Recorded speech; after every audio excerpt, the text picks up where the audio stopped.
बिस्मिल्लाहिर्रहमानिर्रहीम। ई टैब्स के इस ट्रेनिंग ट्यूटोरियल में हम एक 8 स्टोरी बिल्डिंग डिज़ाइन करेंगे जिसमें एक बेसमेंट है और उसके ऊपर 7 स्टोरीज़ हैं। ऊपर वाली जो 7 स्टोरीज़ हैं वो सिमिलर हैं और बेसमेंट का जो प्लान है वो मैं आपको दिखा देता हूँ। ये बेसमेंट का सिंपल सा प्लान है जिस पे ग्रिड्स मार्क की गई हैं और बीम्स भी मार्क की गई हैं ग्रीन कलर में। इन बीम्स की पहले हमने डिफ्लेक्शन कंट्रोल डेप्थ्स निकाली थी। ये यहाँ पे गिवन है h= 12 इंचज़ 15 इंचज़। और इसके बाद हमने इसकी मोस्ट जनरल डेप्थ जो कि स्पैन बाई 12 से निकाली जाती है वो हमने कैलकुलेट की। और x डायरेक्शन में हमारे पास मैक्सिमम डेप्थ जो आ रही थी वो 27 इंचज़ थी। और हमने सिंपलिसिटी के लिए इस पूरी कॉन्टीन्यूस बीम को 27 इंचज़ ही रखेंगे जो मैक्सिमम डेप्थ है इस स्पैन में। और वाई डायरेक्शन में हमारे पास मैक्सिमम डेप्थ आ रही थी 21 इंचज़। ये आप देख सकते हैं 21 इंचज़ है जो मोस्ट जनरल डेप्थ है स्पैन बाय 12 से हमने कैलकुलेट की थी। और इस डायरेक्शन में भी हम ये मैक्सिमम डेप्थ यूज़ करेंगे हर स्पैन के लिए। यहाँ पे इस पूरे एरिया पे हमारी स्लैब आएगी, पूरा एरिया स्लैब कवर करेगा। और यहाँ पे हमारी ओपनिंग है एक, ये बेसमेंट की जो रूफ़ है उसका प्लान है।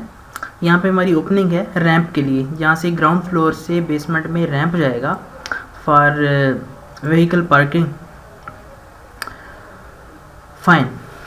उसके बाद हमने कॉलम साइज़ डिसाइड किया था स्टोरी हाइट बाई 10 से, और 12 बाई 12 का हम कॉलम रखेंगे। हमारे यहाँ पे कुछ सर्कुलर कॉलम्स भी हैं, इनका हम इनिशियल साइज़ 12 इंचज़ लेंगे, 12 इंचज़ डाया। एंड ये जो स्क्वायर कॉलम्स हैं इनको हम 12 बाई 12 इंचज़ लेंगे। जो स्लैब डेप्थ आई थी हमारे पास maximum based upon deflection control वो हमारे पास थी 7 इंचज़। और हमने मैक्सिमम डेप्थ प्रोवाइड करनी होती है तो हम हर पैनल पे 7 इंच की स्लैब असाइन करेंगे। ई टैब्स में हमारा सबसे पहला काम होगा ग्रिड मार्किंग का। हम ग्रिड्स लगाएंगे, ग्रिड के ये इंटरवल्स गिवन है। मैं इसको इन्वर्ट करके दिखा देता हूँ, रोटेट करके दिखा देता हूँ आपको। ये देखें ग्रिड्स हमारे हैं। A to B हमारा डिस्टेंस है 16 फीट, इसी तरह B to C हमारा डिस्टेंस है 26 फीट। ये सारे ग्रिड्स हम ई टैब्स में डिफ़ाइन करेंगे। इसी तरह हमारे वर्टिकल डायरेक्शन में भी ग्रिड्स हैं, 7 ग्रिड्स हैं, उनके दरमियान डिस्टेंसेस भी गिवन है। ये जो ब्लू कलर में आपको नज़र आ रहा है ये मीटर्स में है, और यहाँ पे ये नीचे लेड पेंसिल से लिखा गया ये फीट में है। हम फीट में काम करेंगे FPS में। सो इसके लिए सबसे पहले आप अपना ई टैब्स ओपन कर लें।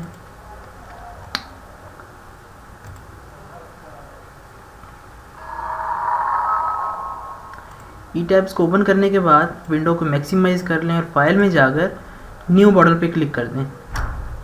लेकिन न्यू मॉडल में जाने से पहले आप अपने यूनिट चेंज कर लें। हमारे पास स्पैन्स जो हैं ग्रिड के जो इंटरवल्स हैं वो फीट में गिवन है, तो आप किसी भी कॉम्बिनेशन में जिसमें फीट आ रहा हो आप वो सिलेक्ट कर लें। मैंने पाउंड फीट सिलेक्ट कर लिया है। फाइल में आ जाएं एंड न्यू मॉडल। इसके लिए आप चूज़ ADB हम तब सिलेक्ट करते हैं जब हमारे पास ऑलरेडी कोई ई टैब मॉडल पड़ा हो, ई टैब्स फाइल पड़ी हो, और वहाँ से हम उसके सेक्शन, उसके फ्रेम सेक्शन, उसमें जो मटेरियल्स डिफाइन किए गए थे वो हम इस फाइल में इंपोर्ट करना चाहें। डिफ़ॉल्ट.adb का क्या मतलब होता है? डिफ़ॉल्ट.adb हम तब सिलेक्ट करते हैं जब हमें ई टैब्स के डिफ़ॉल्ट ऑप्शंस चाहिए होते हैं। सो हम डिफ़ॉल्ट के थ्रू ही चलेंगे, डिफ़ॉल्ट ADB। और यहाँ पे आपने अपने यूनिट्स दोबारा चेक कर लेने हैं कि फीट में ही चल रहे हैं। यहाँ पे हमारा कंसर्न लेंथ से है, स्पैन से है, जिसका यूनिट फीट होगा। यहाँ पाउंड डजंट मैटर, आप चाहे यहाँ पे किप फीट सेलेक्ट कर लें, किसी भी कॉम्बिनेशन में जहाँ पे फीट आ रहा है आप वो सिलेक्ट कर लें। उसके बाद आप ग्रिड ओनली पे क्लिक कर दें। यहाँ पे हमें ग्रिड्स मॉडिफाई करने की ज़रूरत नहीं है, ये यूनिफॉर्म ग्रिड स्पेसिंग के लिए यूज़ होता है ये फॉर्म। तो हमारा जो ग्रिड है ये यूनिफॉर्म नहीं है, जैसे कि आप इस फोटो में देख सकते हो यहाँ पे हमारे ग्रिड्स यूनिफॉर्म नहीं है। सो हम ग्रिड ओनली पे क्लिक करके बाद में हम इस ग्रिड को एडिट कर लेंगे। Grid only, press okay. हमारे पास एक ग्रिड आ चुका है। फिलहाल हमें 3D विंडो की ज़रूरत नहीं है, इसको हम क्लोज़ कर देते हैं और इसको हम मैक्सिमाइज़ कर लेते हैं।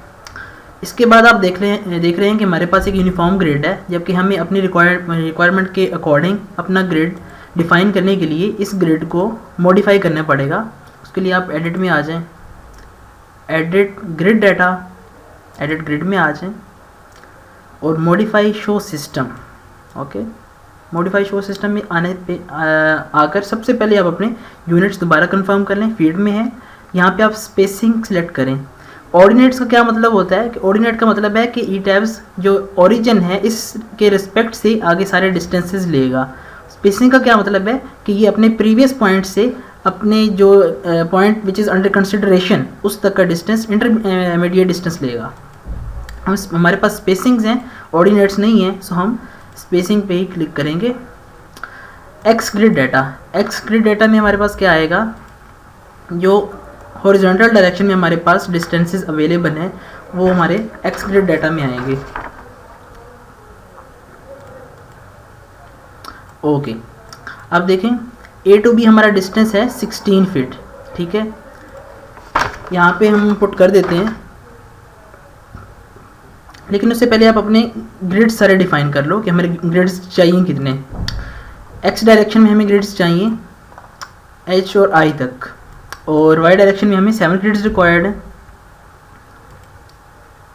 आप कैप्स लॉक ऑन कर लें, कैपिटल में लिखें for better understanding, E F G H and I. और वाई ग्रिड डाटा में हमें 7 ग्रिड्स चाहिए। यहाँ पे आप पुट करें 5, 6 एंड 7। ओके, अब हम स्पेसिंग देंगे। इसमें आपने क्या करना है, ए टू बी स्पेसिंग हमारी 16 फीट है, तो यहाँ पे आप 16 पुट करेंगे, 1 6। नेक्स्ट हमारी स्पेसिंग है 26 26 26, इसमें आएगा 26, अगेन 26 एंड 26। उसके बाद ई टू एफ आप देखें, ई टू एफ हमारी जो स्पेसिंग है वो है 13 फीट। ठीक है, यहाँ पे हम लिख देते हैं 13 फीट। इसके बाद हम आएंगे एफ टू जी, हमारी स्पेसिंग है 21.95 फीट, 21.95 फीट। फीट का सिंबल डालने की ज़रूरत नहीं है क्योंकि हमारी यूनिट्स फीट में ही है। ठीक है, उसके बाद आप जी टू एच आ जाओ। जी टू एच हमारी स्पेसिंग कितनी है, ये है हमारी 15 फीट। ठीक है, यहाँ पे मैं लिख देता हूँ 15 फीट। और एच टू आई हमारी स्पेसिंग है अगेन 15 फीट। और एंड पे जो लास्ट वाला ग्रिड होगा उसकी स्पेसिंग आप 0 पुट करोगे। ठीक है, यहाँ पे आप लाइन टाइप देखो, इसको आप डबल क्लिक करेंगे तो प्राइमरी लाइन आ जाएगी, प्राइमरी। यहाँ पे आप देख सकते हो प्रीव्यू में ये हमारे ग्रिड्स विजिबल नहीं है। इनको विजिबल करने के लिए हम विजिबिलिटी का जो कॉलम है इसमें जो एम्प्टी बॉक्सेस हैं उनमें डबल क्लिक करेंगे तो उसके जो रिस्पेक्टिव ग्रिड लाइन है वो वहाँ पे शो हो जाएगी। Double click and double click. Bubble location, bubble क्या है, ये जो हमारे ग्रिड की नोटेशन है ABCD, इसके अराउंड जो सर्कल है इसको ये बबल कह रहा है। तो इसकी लोकेशन क्या होनी चाहिए, टॉप पे हम रखें या बॉटम पे रखें। तो आप डबल क्लिक करेंगे तो टॉप पे आ जाएगा, अगर आप इसको बॉटम पे करना चाहेंगे तो अगेन डबल क्लिक करेंगे तो ये बॉटम पे आ जाएगा। तो फिलहाल हमें ये टॉप पे ही रिक्वायर्ड है, टॉप डबल क्लिक से टॉप पर आ गए। ठीक है, अब हम वाई ग्रिड डाटा को एडिट कर लेते हैं। वाई डायरेक्शन में आ जाएं। इसमें आपने ये देखना है कि वाई डायरेक्ट ग्रिड जो है ये 1 से स्टार्ट हो रही है बॉटम से, तो आपने 1 यहाँ पे पहले पुट करना है। ये नहीं करना कि टॉप पे अगर 7 है तो आप यहाँ पे पहले 7 पुट कर दें। आपने एक्स और वाई जो कोऑर्डिनेट सिस्टम है उसके ओरिजिन से आपने प्रोपेगेट करना है। फाइन, 1 to 2 हमारी जो स्पेसिंग है वो है 10.27 फीट, 10.27। ओके, उसके बाद हमारी 2 to 3 जो स्पेसिंग है वो है 19.03 फीट, 19.03 फीट। फाइन, और 3 to 4 हम देख लेते हैं जी, 16.6 फीट, 16.6 फीट। उसके बाद आ जाए हमारी 5 to 6,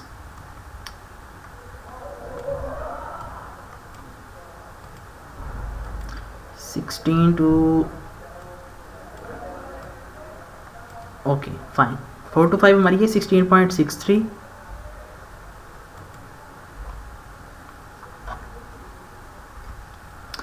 जी, यहाँ पे हमारी जो स्पेसिंग है ग्रिड 3 से 4 तक वो है 16.6। यहाँ पे आप पुट करेंगे 16.6 और 4 to 5 हमारी स्पेसिंग है 16.63। यहाँ पे पुट करेंगे 16.63 और 5 to 6 हम देख लेते हैं, यहाँ से 13 है, 13 फीट हो गया। और 6 to 7 स्पेसिंग है हमारी 17.85 फीट,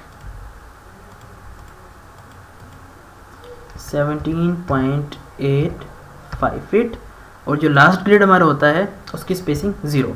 इस तरह आप यहाँ पे लाइन टाइप प्राइमरी कर लें डबल क्लिक करके, इसको शो कर लें डबल क्लिक करके। बबल लोकेशन हम लेफ़्ट रख रहे हैं, यहाँ पे भी आप डबल क्लिक करेंगे, इसको आप ओके कर दें, ठीक है ओके। इसको आप इसकी जो जूम टू विंडो करने के लिए रिस्टोर फुल व्यू, इस आइकॉन पे आप क्लिक करेंगे तो हमारा फुल व्यू आ जाएगा। यहाँ पे आप ग्रिड देख सकते हो, विजुअली भी आप इसको वेरीफाई कर सकते हो कि उस तरह का ग्रिड हमारे पास आया है कि नहीं। देखें ओके फाइन। अब हमने इसके बाद एडिट करना होता है स्टोरी डेटा।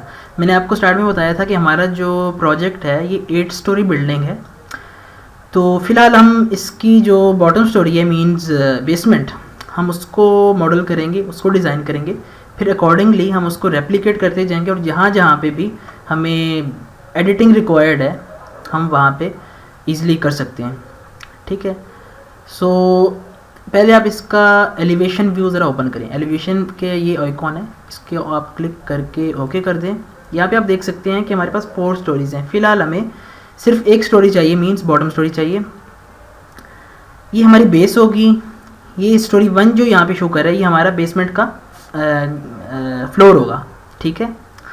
ये जो है स्टोरी 2 ये हमारे बेसमेंट की रूफ़ होगी। सो हम ऊपर वाली 2 स्टोरीज़ को डिलीट कर देते हैं और इन दोनों के नाम चेंज कर देते हैं। ये बेस जहाँ पे हमारी फाउंडेशन आनी है, ये जो पार्ट है ये हमारा ज़मीन के अंदर होगा, ठीक है। This will be embedded into the soil. ये हमारा बेसमेंट फ्लोर है, ये हमारी बेसमेंट रूफ़ है। इनके नाम चेंज कर देंगे और ऊपर वाली दोनों को डिलीट करते हैं। सबसे पहले हम डिलीट करने के लिए एडिट में जाएँ, एडिट स्टोरी डाटा और डिलीट स्टोरी। स्टोरी 3 और 4 हमें नहीं रिक्वायर्ड फ़िलहाल हमें, तो इनको सिलेक्ट करके ड्रैग करके आप सेलेक्ट कर सकते हैं और ओके करते हैं, ठीक है। ये 2 स्टोरीज़ आ गई। अब इन दोनों के हमें नाम चेंज करने हैं, उनकी स्टोरी हाइट वगैरह भी यहाँ पे हमें चेंज करनी है। एडिट में आए, edit story data, edit story, fine. Units आप कंफर्म करने फीट में ही है। बेस ही रहेगी। स्टोरी 1 का नाम मैं कर देता हूँ बेसमेंट फ्लोर और स्टोरी 2 का मैं नाम कर देता हूँ बेसमेंट रूफ, फाइन। अच्छा जी, जो हमारी फाउंडेशन की डेप्थ है वो 5 feet below the ground level है, तो बेसमेंट की जो हम एलिवेशन पुट करेंगे वो हम पुट करेंगे -5 फीट, ओके। जो बेसमेंट फ्लोर है ये हमारा रेफरेंस लेवल होगा। इसी रेफरेंस लेवल के रिस्पेक्ट से ही हम 5 फीट बिलो आए हैं फॉर द फाउंडेशन और इसी रेफरेंस लेवल से ही हम रूफ हाइट तक जाएंगे। बेसमेंट की जो स्टोरी हाइट मैं ले रहा हूँ इस वक्त वो है 8 फीट और ऊपर वाली जो भी स्टोरी होगी उन सब की स्टोरी हाइट 11 फीट हम रखेंगे। तो बेसमेंट फ्लोर को मैंने कहा है कि इसको हमने रेफरेंस लेवल बनाना है, ठीक है। इसको रेफरेंस लेवल बनाने के लिए हमें इसको 0 करना पड़ेगा। तो इसको 0 करने के लिए बेस जो थी, जो फाउंडेशन हमारी थी, उसकी जो डेप्थ थी वो -5 थी और इसको 0 करने के लिए हमें यहाँ पे 5 फुट करना पड़ेगा। तो इसकी एलिवेशन क्या हो जाएगी, 0 हो जाएगी बेसमेंट फ्लोर की। यहाँ पे 5 फुट करें। इसके बाद आप आए बेसमेंट रूफ, ये देखें यहाँ पे बेसमेंट फ्लोर की जो एलिवेशन है 0 हो चुकी है, बेस की डेप्थ -5 हो चुकी है और जो बेसमेंट रूफ है उसकी स्टोरी हाइट हमें रिक्वायर्ड जो है वो 8 फीट है, ठीक है। यहाँ पे 8 फुट करके आप किसी और सेल में क्लिक करेंगे तो आप देखें -5 0 हमारा reference level means basement floor, और 8 जो हमारी है स्टोरी हाइट है for the basement, and it will reach to basement roof. ठीक है, master storey similar to master storey है कि हम किसी एक स्टोरी को फिक्स कर लेते हैं और बाकी सब स्टोरीज उसी की रिस्पेक्ट से हम बनाते हैं। तो इसकी हमें फ़िलहाल ज़रूरत नहीं है, इसको ओके कर देते हैं। ये देखिए हमारी चेंज हो चुकी है। यहाँ से आप फर्दर डेप्थ को चेक करना चाहें तो आप यहाँ पे अपना कर्सर लेकर जाएं। यहाँ पे इस पॉइंट पे आप z कोऑर्डिनेट की वैल्यू देख लें, यहाँ पे z कोऑर्डिनेट आ रहा है, इस पॉइंट पे लेके जाएं, z कोऑर्डिनेट की वैल्यू आ रही है -5, मीन कि ये ग्राउंड लेवल से -5 फीट बिलो है। यहाँ पे आप लेकर जाएंगे तो ये हमारा बेसमेंट फ्लोर है। यहाँ पे हमारी वैल्यू z की 0 आ रही है। z वर्टिकल एक्सिस है, वर्टिकली अपवर्ड। जो x और y हैं ये ई टाइप्स में प्लेनर एक्सिस होते हैं। ठीक है, यहाँ से आप देख सकते हैं कि z वर्टिकल अपवर्ड है। रूफ पे आप लेकर जाएंगे कर्सर को तो यहाँ पे z की वैल्यू आ रही है 8, मीन्स 8 फीट ये है। फाइन, अब आप अपना प्लान ऑन कर लें। यहाँ से आप प्लान पे क्लिक करेंगे तो वो पूछेगा आप कौन सा प्लान देखना चाह रहे हो, बेस का, बेसमेंट फ्लोर का या बेसमेंट रूफ का। हमें फ़िलहाल बेसमेंट रूफ का प्लान रिक्वायर्ड है क्योंकि वहाँ पर हमने अपने कॉलम्स और बीम मार्क करने हैं। ओके, इसके बाद ई टैब्स में स्टेप आता है मटेरियल डिफाइनिंग का। डिफाइन में आप जाकर मटेरियल प्रॉपर्टीज़ में जाएंगे, लेकिन इससे पहले हम अपने यूनिट्स चेंज करेंगे। यहाँ पे कंक्रीट मटेरियल हम 4000 और 3000 psi को यूज़ कर रहे हैं। बीम्स और जो स्लैब्स हैं उसमें हम 3000 psi का कंक्रीट यूज़ करेंगे, और कॉलम्स के लिए हम 4000 psi का कंक्रीट यूज़ करेंगे। ये नॉर्मल प्रैक्टिस है। ठीक है, कॉलम्स पे क्योंकि सब फ्लोर का लोड ज़्यादा होता है इसलिए कॉलम्स को हम ज़्यादा कंक्रीट स्ट्रेंथ प्रोवाइड करते हैं, और बीम्स और स्लैब्स ने सिर्फ अपने फ्लोर का ही लोड कैरी करना होता है। सो उसके लिए हम 3000 psi ले रहे हैं, लेकिन ये कोई फिक्स्ड वैल्यू नहीं है। हम अपनी रिक्वायरमेंट के अकॉर्डिंग हमारी जिस तरह की सिचुएशन होगी हम स्ट्रेंथ को वेरी भी कर सकते हैं। अच्छा जी, psi मींस पाउंड्स पर स्क्वायर इंच, तो हमें अपने यूनिट्स किस में लेकर जाने हैं, पाउंड इंच में। ठीक है, ये पाउंड इंच कोई मोमेंट की यूनिट नहीं है, जैसे न्यूटन मीटर होता है मोमेंट के। पाउंड इंच, पाउंड अलग चीज़ है, इंच अलग चीज़ है। पाउंड फोर्स का यूनिट यहाँ पे शो कर रहा है और इंच लेंथ का। मीन्स कि इन यूनिट्स के अंडर ई टैब्स में आप जो भी डाटा इनपुट करेंगे, अगर वो फोर्स होगी तो वो पाउंड में जाएगी, अगर वो लेंथ होगी तो वो इंच में जाएगी।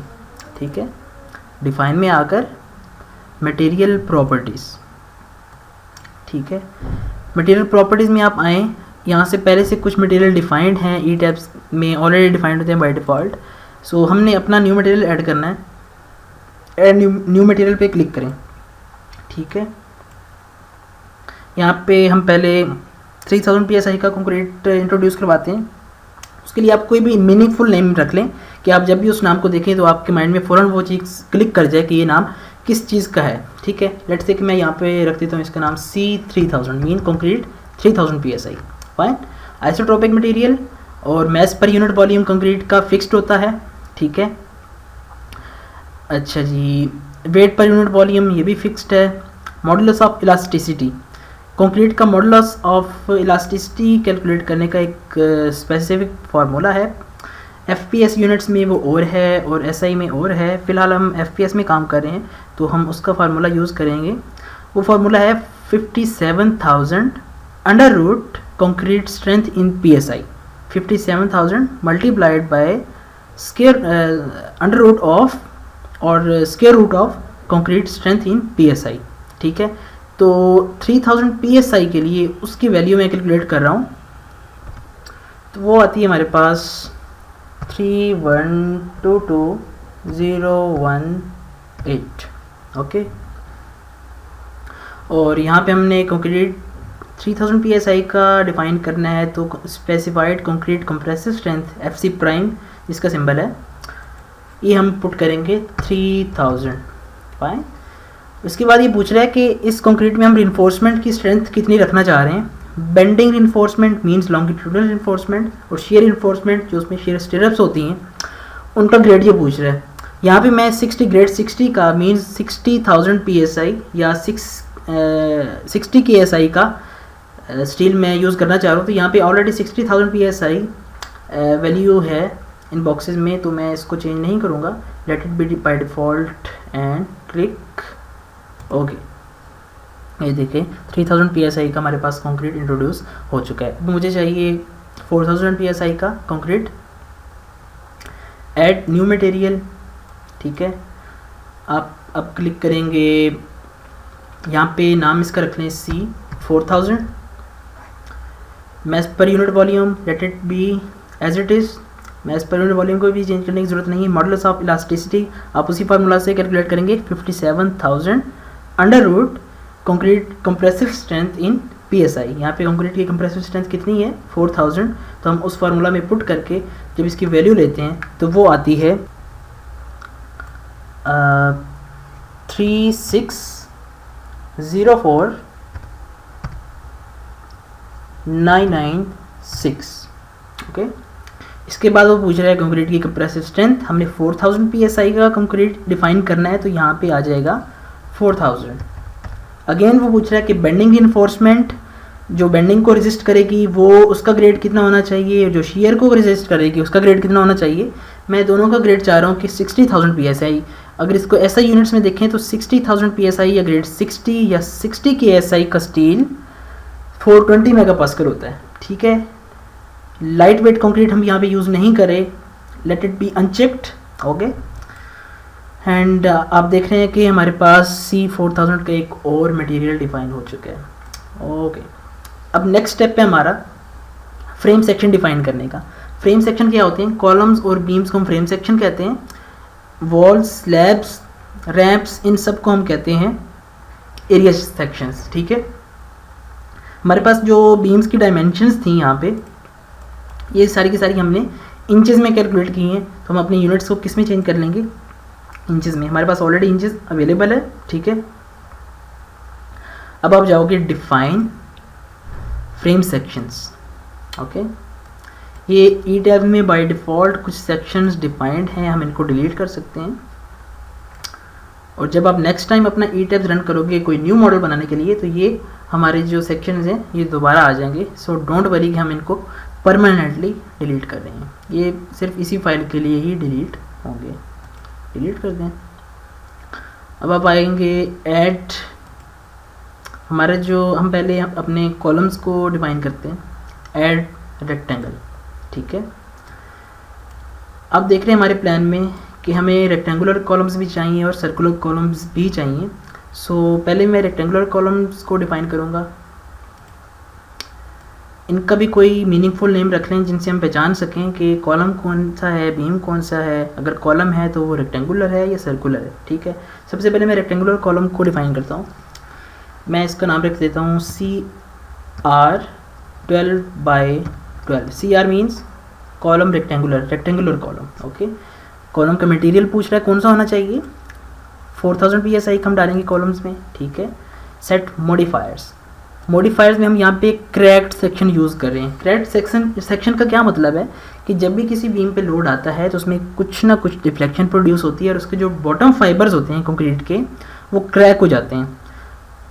वो क्रैक विजिबल तो नहीं होती, हम उनको हेयर लाइन क्रैक बोल सकते हैं, that are not visible to naked eye, but बहरहाल उनकी एग्जिस्टेंस होती है। और वो कंक्रीट का जो net effective cross sectional area है वो रिड्यूस कर देते हैं, जिसकी वजह से बीम का मोमेंट ऑफ इनर्शिया, जिसका फार्मूला BD3/12 है, तो डेप्थ डिक्रीज होने से BD3/12 की वैल्यू भी डिक्रीज हो जाती है। सो इसलिए हम यहाँ पे क्रैक्ड सेक्शन यूज़ करेंगे। और जो कॉलम के लिए हमारे पास फैक्टर होता है वो होता है moment about second axis, moment about third axis. इसमें हम 0.7 पुट कर देंगे और यहाँ पे भी हम 0.7 पुट कर देंगे। इसको ओके कर दें, ठीक है। अब डेप्थ पूछ रहा है और विड्थ पूछ रहा है, हमने 12/12 का कॉलम इंट्रोड्यूस करवाना है। मैं भी यहाँ पे 12 लिख दूँगा, यहाँ पे भी 12 लिख दूँगा। फाइन, रीइंफोर्समेंट पे क्लिक कर दें। कौन सा हम मेंबर डिफाइन करना चाह रहे हैं, कॉलम है हमारा रेक्टेंगुलर है या सर्कुलर है, रेक्टेंगुलर है। रेक्टेंगुलर में टाइज होती हैं और कवर टू रीबार मैं यहाँ पे रख देता हूँ 40 मिलीमीटर या 1.5, ठीक है। ये आपकी रिक्वायरमेंट पे डिपेंड करता है।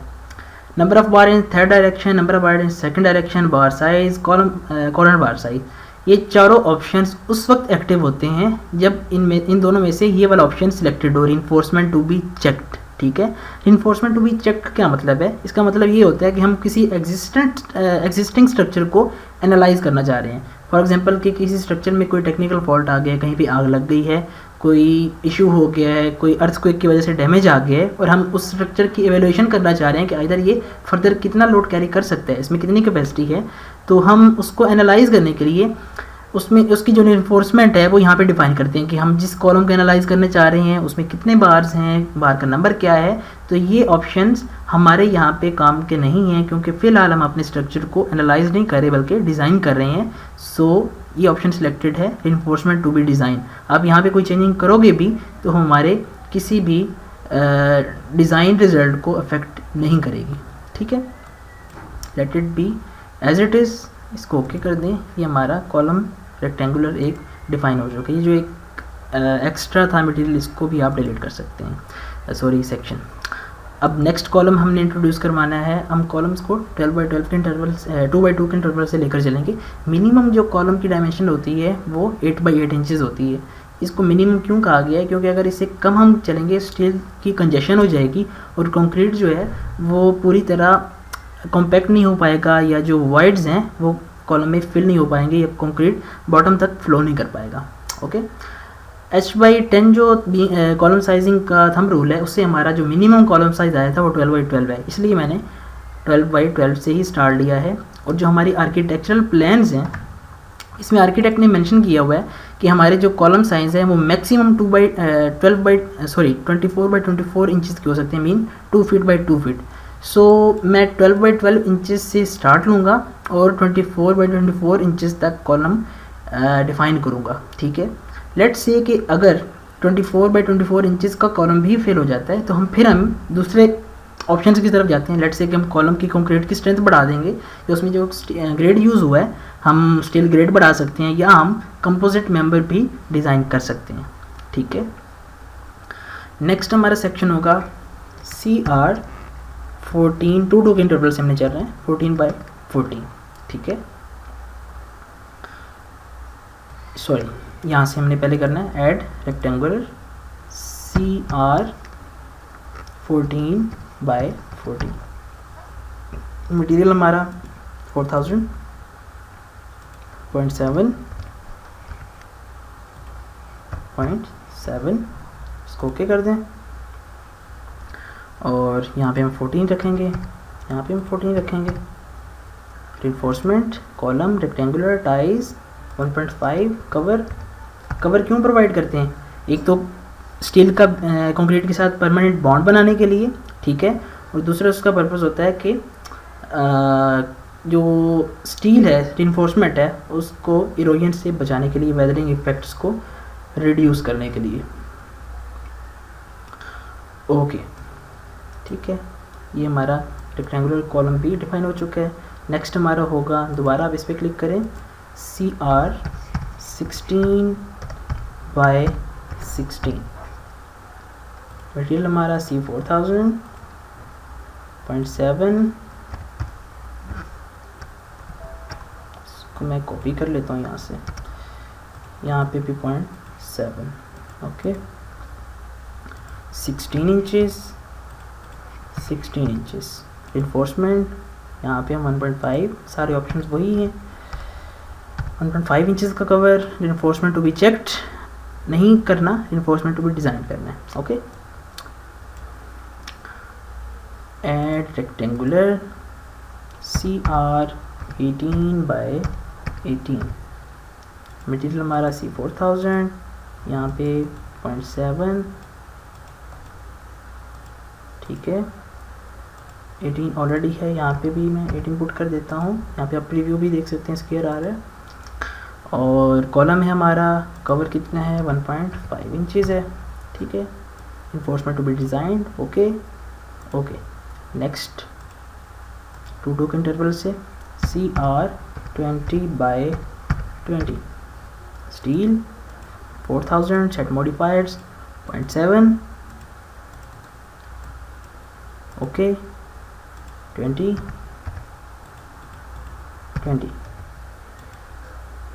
रिइंफोर्समेंट ऑलरेडी वही चीज़ें 1.5, ओके ओके। नेक्स्ट हमारा सेक्शन होगा CR22/22, CR22/22 1000.7. अच्छा, यहाँ पे एक चीज़ देखने वाली है, लेट इट बी कंप्लीट 1.5. यहाँ पे ये चीज़ आपने देखनी है कि हम सारे के सारे कॉलम्स रेक्टेंगुलर स्क्वायर ले रहे हैं. कॉलम्स रेक्टेंगुलर भी हो सकते हैं, column can be of any geometrical shape, लेकिन यहाँ पे कोई आर्किटेक्चरल रिस्ट्रिक्शन नहीं है कि कहाँ पे कौन सा कॉलम किस तरह आएगा. वैसे जनरली जो हमारे एज कॉलम्स होते हैं वो उसने वॉल के अंदर एम्बेड होना होता है, तो वो जनरली हम रेक्टेंगुलर लेते हैं. तो यहाँ पे किसी तरह की कोई रिस्ट्रिक्शन नहीं मेंशन इस प्लान में, सो हम अपनी मर्ज़ी से सर्कुलर और स्क्वायर कॉलम्स को ही लेकर चल रहे हैं. नेक्स्ट हमारा सेक्शन होगा CR24/24 4000.7. ओके, यहाँ पे 24 आएगा, ये 24. इन्फोर्समेंट 1.5 कवर इसका है, enforcement to be designed. Okay okay, हमारी जो ये हैं रेक्टेंगुलर कॉलम या स्क्वायर कॉलम्स वो डिफ़ाइन हो चुके हैं. अब आप देख सकते हैं कि प्लान में हमें कुछ सर्कुलर कॉलम्स भी चाहिए फॉर एस्थेटिक्स पर्पज़, सो हम इनको भी उसी सीक्वेंस से ही डिफ़ाइन करेंगे C12 से लेकर C24 तक.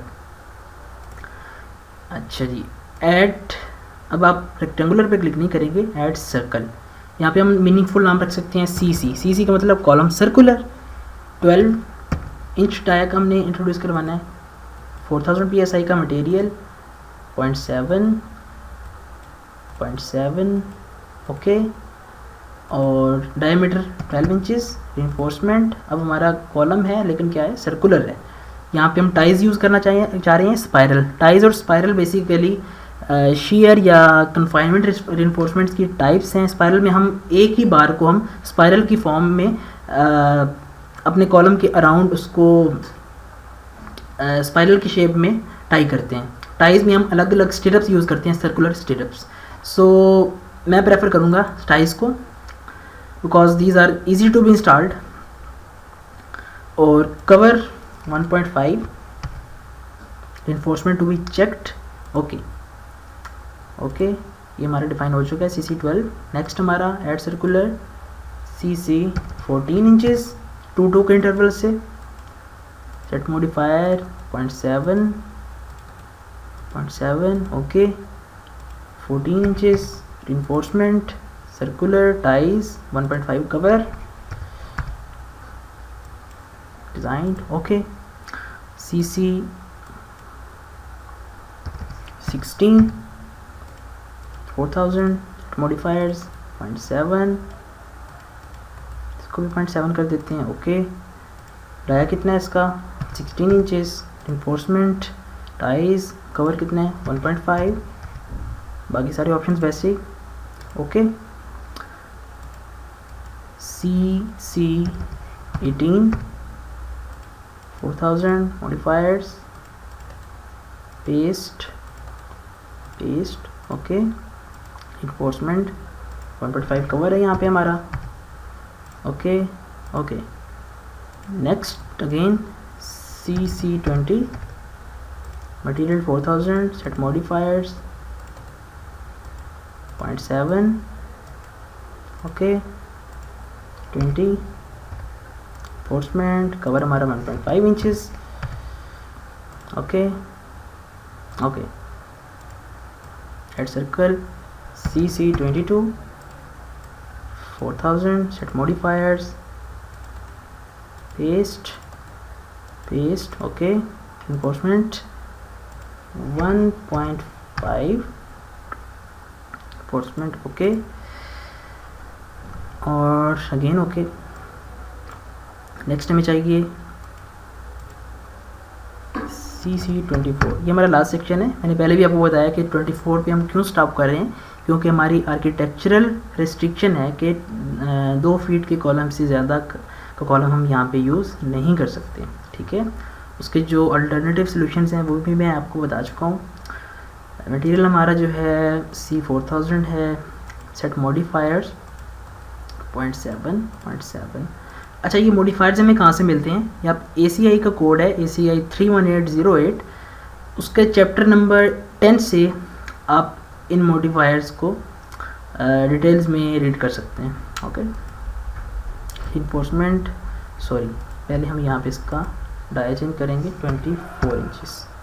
इन्फोर्समेंट हमारी है 1.5, ठीक है, चेक्ड। ओके, ये हमारा एक और मटेरियल डिफाइन हो चुका है। C22 में हमने डाया चेंज नहीं किया था, हम 22 कर देते हैं। बाकी भी चेक कर लें कहीं पे कोई मिस्टेक आ गई हो। 20 है, ये भी यहाँ पे भी हमने नहीं किया।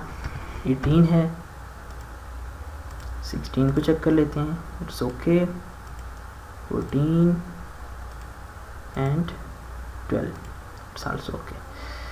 नाउ हमने कॉलम सारे के सारे डिफाइन कर लिए हैं। इसके बाद हमारी नेक्स्ट हमारा स्टेप है बीम सेक्शन डिफाइन करने का। ठीक है, आप अपना प्लान देखें दोबारा।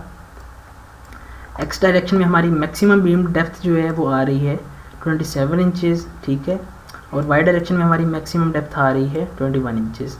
तो बीम की जो विड्थ होती है वो या तो हम आर्किटेक्चरल डायमेंशन जो है कोई उसके अकॉर्डिंग रखते हैं, let it be according to length of a brick 22 to 8 millimetre और 9 इंचेस।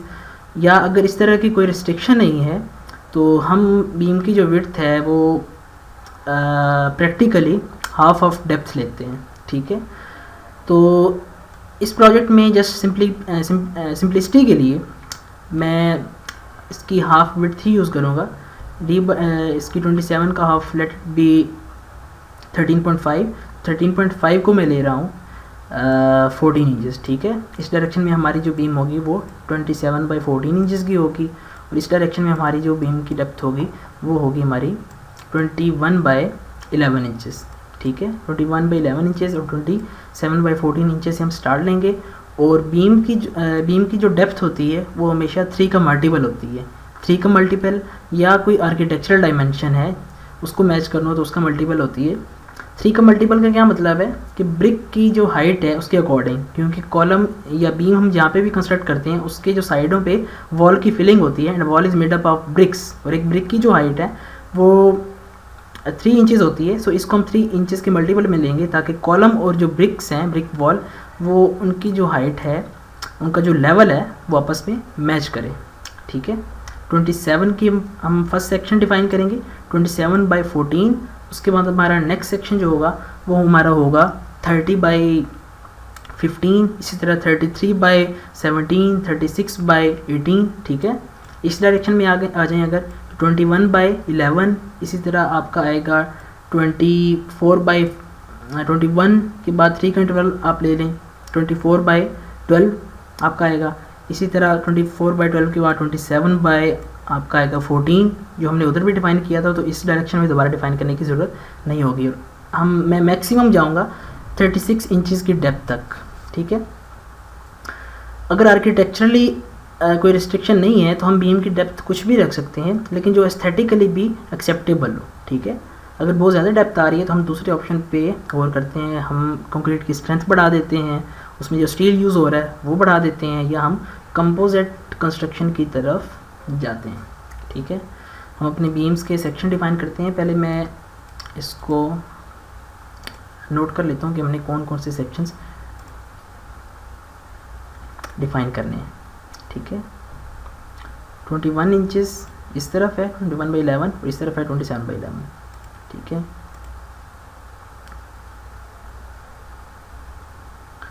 पहले मैं लिख देता हूँ एक्स डायरेक्शन में बीम्स जो है आनी है हमारी 27/14,